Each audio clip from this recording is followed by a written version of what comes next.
Hello friends, welcome back to Cosmopolitan Cornbread. So this video is a little bit of an update on the newly begun kitchen renovation. So I just wanted to kind of show you what we have going on here so far. Mr. Smith actually ran into town to the hardware store to look for something. He's working on moving the outlet back here in the wall, as you can see. And so right now we're just kind of in the middle of chaos. There is kind of stuff everywhere because there was cabinets on these walls, lowers and then the little weird uppers. And there was stuff inside those. And of course I had to pull everything out so that we could work on this. And all of the contents of those cabinets were stacked on the kitchen table and on my bed because I really didn't have anywhere else to put them that wouldn't have been in the way. And so I've actually been sleeping in the recliner the last 2 nights.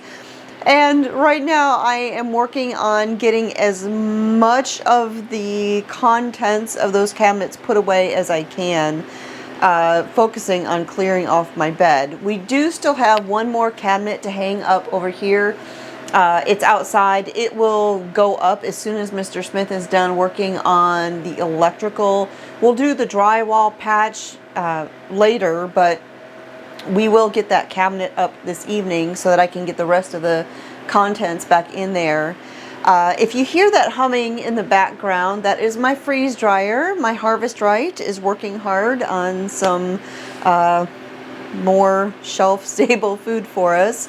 And I do think I am going to end up building a place for that in my pantry when I redo all of the shelving in there. We'll still be able to hear the sound of it, but it won't be quite so loud and it won't be right there behind my camera when I'm working. So I just thought I would show you what we've done here so far and show you my new kitchen countertops and cabinets. So now we installed traditional lower cabinets, and these are just unfinished cabinets. I will simply finish them myself. The lowers are going to have some color, while the uppers are going to be that ultra white, exactly like our Alabama farmhouse kitchen cabinets were that I had done. This area is going to be my baking station. There's an outlet inside this cabinet, and my grain mill is in there, my Bosch is in there. And then these canisters are actually going to go over on my Hoosier like they used to be in our Alabama kitchen. Currently, I do have another set of canisters sitting over there. They were a little bit of a splurge, impulse buy, right before we moved from Alabama. They are a turquoise and white set of the speckled enamelware, the Crow Canyon. I have a lot of that speckled enamelware, mostly bowls and baking dishes, and I picked up that set of canisters and then we moved, and I really don't have room for 2 sets of canisters. And if it comes down to only keeping 1 set, these were my grandmother's. Of course I'm going to keep my grandmother's. So these are going to end up going back over to the Hoosier, and I'm going to pass along the speckled enamelware set to someone else. Now, all of my kids are going to be here for Thanksgiving.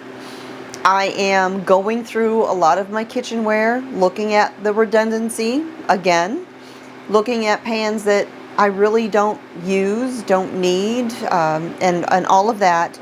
And so while the kids are here, I'm going to let them kind of go through all of my excess, decide what they want, and I will probably either donate the rest, or if there's something really nice, I might do a giveaway. Like, for instance, if the kids don't want those canisters, I'll do a giveaway.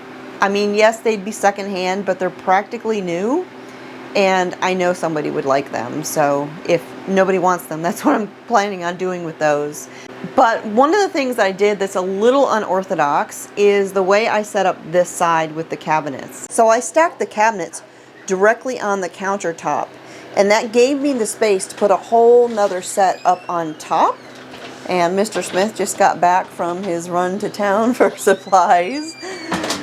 This outlet has been a challenge, to say the least, because of its placement and everything. So I'm just letting him handle all of that. So what I ended up doing with the countertop is the pieces of countertop were 4 feet long, but this space wasn't quite 4 feet. And so we cut them down to the size that we needed, but on this side, I brought the countertop out away from the wall, and then I filled the space back in there with scraps from what we cut off. And this created a little bit more counter space, even though I have these cabinets down on the countertop. And it kind of creates, in effect, sort of like a Hoosier cabinet. I have a working space that's a decent working space. I can still easily access the storage down below. And again, it gave me enough space for an entire another 30-inch set of cabinets up on top. Now over here, we're going to hang a 30 by 36 inch set of wall cabinets, one of those, and it will be hung up here traditionally, like most wall cabinets are. There will be a little bit of space up on top, just for me to be able to store some pretty things.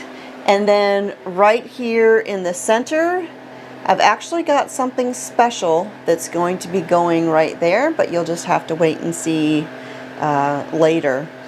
And then this is my new range that we got. It is a Samsung Bespoke gas range. The panel on the front, you can actually get that in different colors, but I wanted white because it's nice and bright. And for me, the big selling point was the fact that the stovetop is not black. The range that was in here had a solid black top. Every time I came in here to film and cook and do anything, I would sit here and spend 10-15 minutes thoroughly cleaning the range top every single time I wanted to do anything, because black shows every speck of dust, every piece of lint, and it was just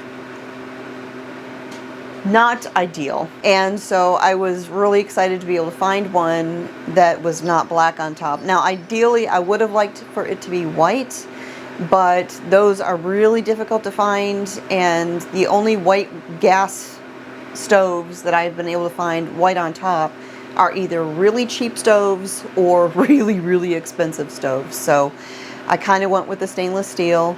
That's a good compromise, and while it'll still show a little bit of dust or lint, nothing like a solid black stove would. So I'm going to get back to organizing the contents of these cabinets. Cut the extra shelf to go down there, because these lowers, they do have a shelf in there, but they're about this big. So I got some 3/4 inch plywood. We're going to cut some larger shelves that you can actually store stuff on. Those will go down in there, and we're also adding additional shelving in these cabinets, exactly like I did for the ones in Alabama, because they come with one shelf, and then we just cut particle board or plywood 3/4 inch, add in the little shelf pins to hold them in place, and then it adds extra shelving. And so that's on the agenda as well, but I'm going to step out of the way so Mr. Smith can get back to